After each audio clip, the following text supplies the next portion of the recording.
गौतम अदानी जो दुनिया के तीसरे और इंडिया के सबसे नंबर 1 जो है अमीर तरीन आदमी हैं, उनकी कंपनीज के स्टॉक तेज़ी से गिर रहे हैं और 24 जनवरी से लेकर आज 5 फरवरी तक उनके स्टॉक्स तकरीबन $100 बिलियन जो है वो फॉल कर चुके हैं।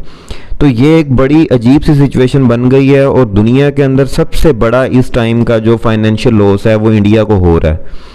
तो आज हम देखेंगे कि इसके पीछे क्या वजूहात हैं और ऐसा अचानक से क्यों हो रहा है और ये मामला कहाँ पर आके रुकेगा। तो अगर बात कर लें इस फाइनेंशियल लॉस की, तो हिंडनबर्ग एक इदारा है इंटरनेशनली, उसने एक रिपोर्ट पब्लिश की 144 सफ़े की, जिसके अंदर उन्होंने पूरा जो कच्चा चटा था अदानी ग्रुप का वो खोल के रख दिया कि ये कैसे फाइनेंशियली करप्ट हैं और कितने इनके बिजनेसेस ओवरसीज़ हैं और तमाम चीज़ें जो थी उसको उन्होंने एक्सपोज किया, जिसके बाद अडानी के शेयर तेज़ी से गिरने लगे। अब अगर बात कर लें अदानी की कंपनी की, तो उसकी जो ओवरऑल कंपनी की परफॉर्मेंस है उसको उन्होंने 6 सेक्टर में डिवाइड किया हुआ है, जिसमें अदानी ग्रीन एनर्जी है, अदानी इंटरप्राइज है, अदानी ट्रांसमिशन है, अडानी गैस है, अडानी पावर है, अडानी पोर्ट्स है। अगर नेटवर्थ की बात करें इन तमाम कंपनीज की, तो ये 24 जनवरी से पहले इनकी टोटल वर्थ थी $128 बिलियन और इसी के ऊपर जो है वो अदानी दुनिया का तीसरा बड़ा आदमी बना हुआ था। अब सोचने की बात यह है कि एक इसके ऊपर एक्सपर्ट एनालिसिस है हमारा कि जो अदानी था इसकी जो फाइनेंशियल ग्रोथ है, पूरी ओवरऑल इसका जो ग्रोथ मॉडल है वो 4-5 साल के अंदर है, यानी रैपिड ग्रोथ है। और दुनिया के अंदर एक एंटरप्रेन्योरशिप और रैपिड ग्रोथ का जो मॉडल है वो इस बंदे ने इंट्रोड्यूस करवाया। वो कैसे? इसका जो रीजन है वो बेसिकली गुजरात है, ये गुजरात का रहने वाला है, अहमदाबाद का है। इसकी जो पोर्ट्स का बिजनेस है और शिपिंग का, इसने स्टार्ट वहाँ से लिया और 2002 में जब नरेंद्र मोदी इक़्तिदार में आया, यानी वो चीफ मिनिस्टर बना गुजरात का, तो तब से लेकर 2014 तक इसने अच्छा खासा पैसा बनाया मोदी के साथ मिलकर।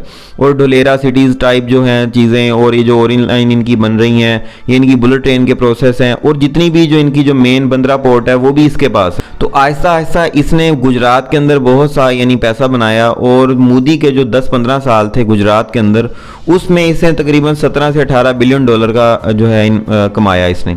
अब अगर बात कर लें इसकी ओवरऑल की, तो जब 2014 के अंदर मोदी इक़्तिदार में आया और प्राइम मिनिस्टर बना, उसके बाद इसके जो प्रोजेक्ट थे वो नेशनल लेवल पर हो गए। जितनी भी टेंडर बिडिंग थी, यूँ समझ लें कि दूसरे लफ्ज़ों में मोदी को अदानी ने बनाया और अदानी ने मोदी को बनाया, यानी गवर्नमेंट कॉन्ट्रैक्टर बन गया और उसमें पावर सप्लाई और आईपीपीज बन गया और डिस्ट्रीब्यूशन, इवन के इसने कोयले की कानें खरीद ली ऑस्ट्रेलिया में।